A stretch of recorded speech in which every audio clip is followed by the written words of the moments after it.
Welcome to మెగానన్ TV burning topic. ఆయుధం ఉన్నవాడికి భయం ఉండదు, బలమున్నవాడికి పగ ఉండదు అంటారు పెద్దలు. దేశ రక్షణ విషయంలో రాజీ పడకూడదన్నదే నేటి భారత మంత్రం. సరిహద్దుల్లో సవాళ్లు ఎదురవుతున్న వేళ శత్రువు గుండెల్లో రైళ్లు పరిగెత్తించేలా కేంద్ర ప్రభుత్వం ఒక భారీ నిర్ణయం తీసుకుంది. దాదాపు 3.25 లక్షల కోట్ల రూపాయలతో భారత సైనిక శక్తిని ప్రపంచ స్థాయికి చేర్చే దిశగా అడుగులు పడ్డాయి. ఆ వివరాలేంటో తెలుసుకోవాలంటే లెట్స్ వాచ్.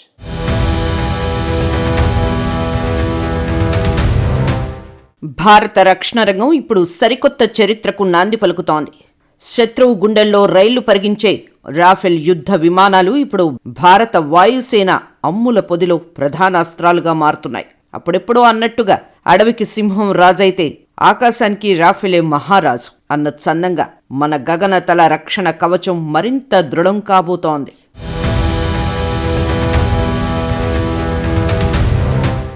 భారత రక్షణ శాఖ మంత్రి రాజ్నాథ్ సింగ్ నేతృత్వంలోని డిఫెన్స్ ఆక్విజిషన్ కౌన్సిల్ ఒక చారిత్రాత్మక తీర్పునిచ్చింది. భారత వాయుసేన అమ్ముల పొదిలోకి కొత్తగా 114 రాఫెల్ యుద్ధ విమానాలను చేర్చాలని నిర్ణయించింది. ఇల్లు గెలిచి రచ్చ గెలవాలి అన్నట్లుగా మన గగనతలాన్ని శత్రు దుర్భేద్యంగా మార్చడమే దీని ప్రధాన ఉద్దేశం. ప్రస్తుతం వాయుసేనలో 42 స్క్వాడ్రన్లు ఉండాల్సి ఉండగా కేవలం 29 మాత్రమే ఉన్నాయి. ఈ భారీ లోటును పూడ్చేందుకు రాఫెల్ రాక అనివార్యమైంది. ఫ్రెంచ్ అధ్యక్షుడు ఇమాన్యుయల్ మాక్రాన్ భారత పర్యటనకు ముందే ఈ అనుమతి లభించడం దౌత్యపరంగా కూడా ఎంతో ప్రాముఖ్యత సంతరించుకుంది. ఇప్పటికే defence procurement board green signal ఇవ్వగా త్వరలోనే కేబినెట్ కమిటీ ఆన్ సెక్యూరిటీ దీనికి తుది ముద్ర వేయనుంది.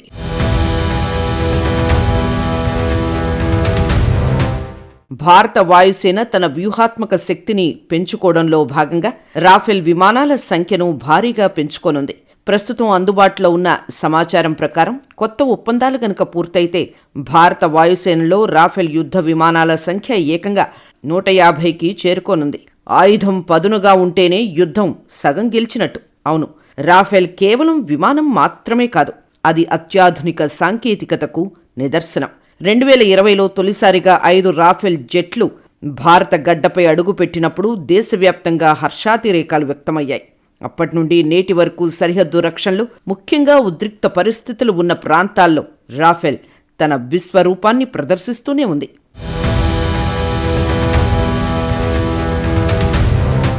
వాయుసేనకే పరిమితం కాకుండా భారత నౌకాదళం కూడా తన శక్తిని విస్తరిస్తోంది. విమాన వాహక నౌకలపై వినియోగించేందుకు ప్రత్యేకంగా రూపొందించిన 26 రాఫెల్ విమానాలు త్వరలోనే మన నేవీలో చేరనున్నాయి. ఇవి ఐఎన్ఎస్ విక్రాంత్ వంటి భారీ నౌకల నుండి పనిచేస్తూ హిందూ మహాసముద్రంలో నిఘాను, దాడులను సమర్థవంతంగా నిర్వహించగలవు. కంటికి రెప్ప, సముద్రానికి మన నౌకాదళం ఒక అండ. ఈ 26 విమానాల చేరికతో అటు గగనతలంలోనూ ఇటు సముద్ర జలాల్లోనూ భారత్ తిరుగులేని శక్తిగా అవతరించబోతోంది.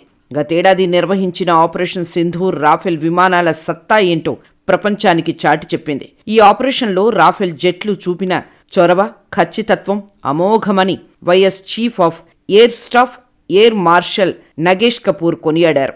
సరిహద్దుల్లో కవ్వింపు చర్యలకు పాల్పడే శత్రువులకు చెమటలు పట్టించడంలో రాఫెల్ ప్రదర్శించిన సామర్థ్యం గురించి ఆయన ప్రత్యేకంగా ప్రస్తావించారు. పులిని చూసి నక్క వాత పెట్టుకున్నట్టు మన రాఫెల్ విమానాల ధాటికి శత్రు దేశాల విమానాలు తోకబొడవక తప్పడం లేదు. గగనతలంలో ఎదురులేని ఆధిపత్యాన్ని ప్రదర్శించడం వల్లే రాఫెల్ను గేమ్ చేంజర్ అని పిలుస్తున్నారు.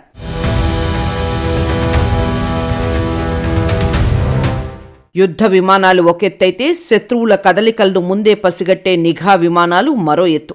భారత నౌకాదళానికి వెన్నుముగ్గా నిలుస్తున్నవి బోయింగ్ P-81 నిఘా విమానాలు.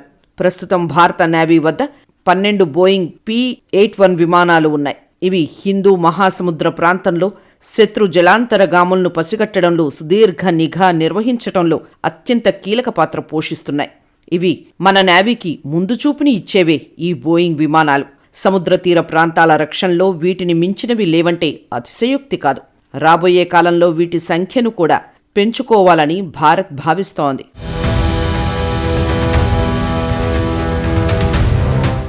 భారతదేశం 2 వైపులా సరిహద్దు సవాళ్లను ఎదుర్కొంటోంది. అటు హిమాలయ పర్వత శ్రేణులు, ఇటు హిందూ మహాసముద్ర తీరం. ఈ 2 చోట్ల రక్షణ పటిష్టంగా ఉండాలంటే రాఫెల్ మరియు బోయింగ్ వంటి అత్యాధునిక విమానాలు అత్యవసరం. 150 రాఫెల్ విమానాలు చేరితే శత్రువు ఎవరైనా సరే మన గగనతలంలోకి అడుగు పెట్టాలంటే 100 సార్లు ఆలోచించాల్సిందే.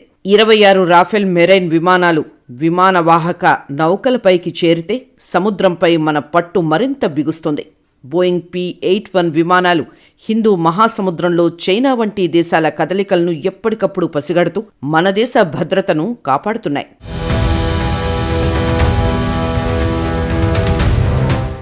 దేశం సురక్షితంగా ఉంటేనే అభివృద్ధి సాధ్యం. సరిహద్దుల్లో శత్రు కన్ను పడకుండా ఉండాలన్నా, ఆకాశంలో మన ఆధిపత్యం కొనసాగాలన్నా, సముద్ర గర్భంలో మన సత్తా చాటాలన్నా కావాల్సింది బలమైన రక్షణ వ్యవస్థ. తాజాగా కేంద్ర ప్రభుత్వం ప్రకటించిన 2026-27 బడ్జెట్ చూస్తుంటే భారత్ తగ్గేదేలే అంటోంది. కేంద్ర బడ్జెట్ 2026-27లో అన్నిటికంటే హాట్ టాపిక్ ఏదైనా ఉందంటే అది రక్షణ శాఖకు జరిగిన కేటాయింపులే.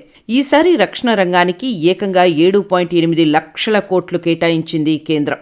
ఇది మన దేశం మొత్తం బడ్జెట్లో సుమారు 15%. అంటే ప్రభుత్వం సేకరిస్తున్న ప్రతి రూపాయిలో 15 పైసలు కేవలం దేశ భద్రత కోసమే ఖర్చు చేస్తోందన్నమాట. అల్పుడెప్పుడు పలుకు ఆడంబరంగాను, సజ్జనుడు పలుకు చల్లగాను. అవును, భారత్ అనవసరంగా గర్జించదు, కాని రక్షణ విషయంలో మాత్రం ఏమాత్రం రాజీ పడదు అని ఈ బడ్జెట్ నిరూపిస్తోంది.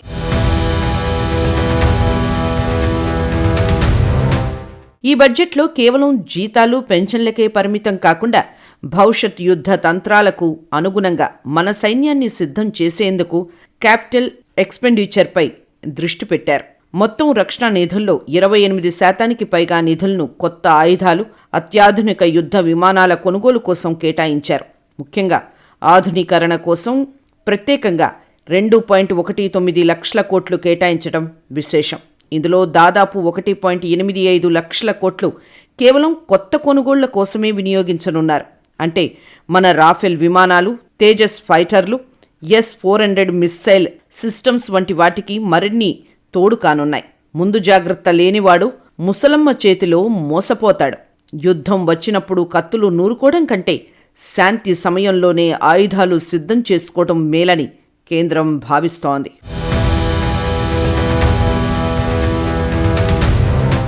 గతేడాది బడ్జెట్తో పోలిస్తే ఈసారి కేటాయింపులు భారీగా పెరిగాయి.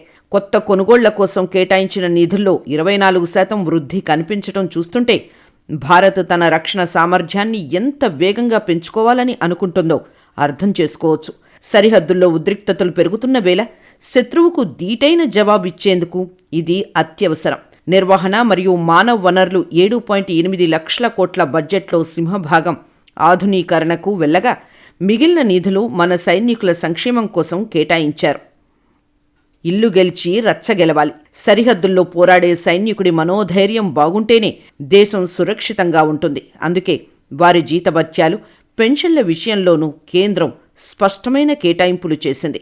ఈ 1.85 లక్షల కోట్ల కొనుగోళ్ల నిధుల్లో ఎక్కువ భాగం స్వదేశీ కంపెనీలకే వెళ్లే అవకాశం ఉంది. అంటే మేక్ ఇన్ ఇండియా ద్వారా మన దేశంలోనే తయారైన యుద్ధ విమానాలు, క్షిపణులను కొనుగోలు చేయడం ద్వారా అటు దేశ రక్షణ, ఇటు దేశ ఆర్థిక వ్యవస్థ రెండూ బలపడతాయి.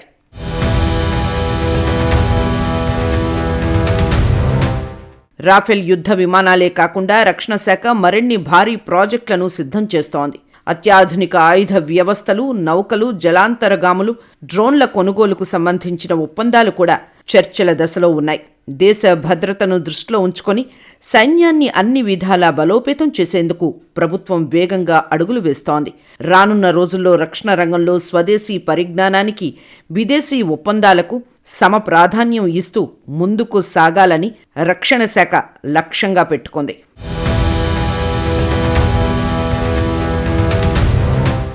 మేడ్ ఇన్ ఇండియా నినాదంతో ముందుకు సాగుతున్న భారత్ అటు రక్షణ దిగుమతులను తగ్గిస్తూనే ఇటు అత్యవసర యుద్ధ విమానాల కోసం విదేశీ ఒప్పందాలను వేగవంతం చేస్తోంది.